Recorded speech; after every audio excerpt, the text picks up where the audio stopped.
a knife had penetrated through the sternum. That's the breastbone, which can be up to ½ an inch thick. I'm always shocked by the capacity of human beings to deliver extreme violence on others. It was a quiet morning at the hotel, with just one guest having checked in the day before, and 2 more due to arrive that day. Terry, he'd been to visit his mum in hospital.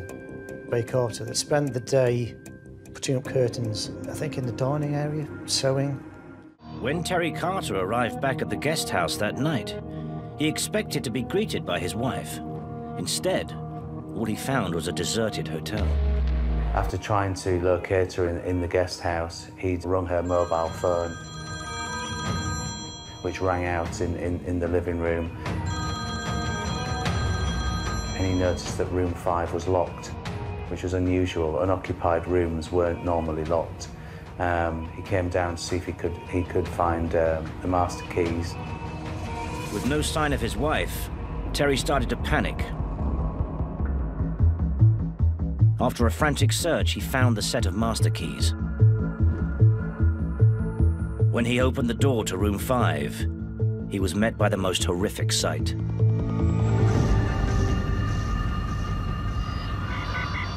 Hello, police emergency. What's your emergency? Terry had found the lifeless body of his wife, Bay. She had been subjected to a vicious attack. The 49-year-old landlady had been stabbed in the chest, suffering a fatal wound to the heart. Police need to find a suspect. They've established there were 3 guests staying at the hotel at the time of the murder. 2 of them, cyclists, have been accounted for, but there's a 3rd who appears to have vanished from the scene. Police urgently need to track this person down. Yeah, there were belongings of his still in the room. Obviously, he'd left in a hurry, he'd left his belongings behind. This particular visitor had booked to stay for 3 nights, but had left 2 nights early. And when he checked in, he'd used the name John Davis. We could attribute the phone number given by John Davies to a man called John Heald. He had a fairly recent picture from police computer systems of John Heald. Unlike John Davis, John Heald was known to the police.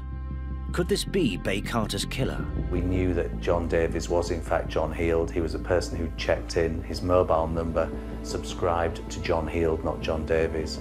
And so we were able to use that image to look for a person fitting his description. We had significant search parties, police search advisors and officers searching a wide area for John Heald.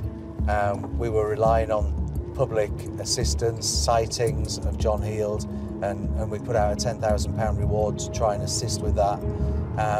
And we were following up every sighting that we got of him. Well, I was here, so I saw him from here, actually, and he just walked by and straight in. And I knew it were him, and I just looked at my uncle and he nodded his head. My niece said to me, "This is him." A member of the public had seen him outside and the cafe owners rang us. The police responded to that immediately and we arrested him. To understand Heald's motive, police would have to go back further in time to what brought John Heald to Bridlington in the first place.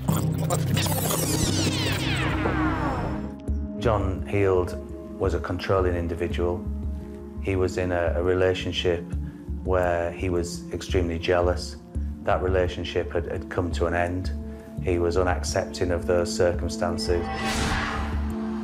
John Heald is one of those human beings who is incredibly rageful. He's built up hostility and rage towards women in particular.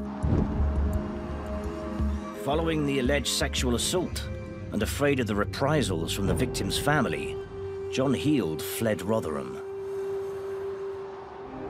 Heald arrived into Bridlington Station at 2:55 p.m. He checked into the Moreyland Hotel using the pseudonym John Davies. On the morning after checking in, John Heald had breakfast at the Moreyland before heading to the pub at lunchtime.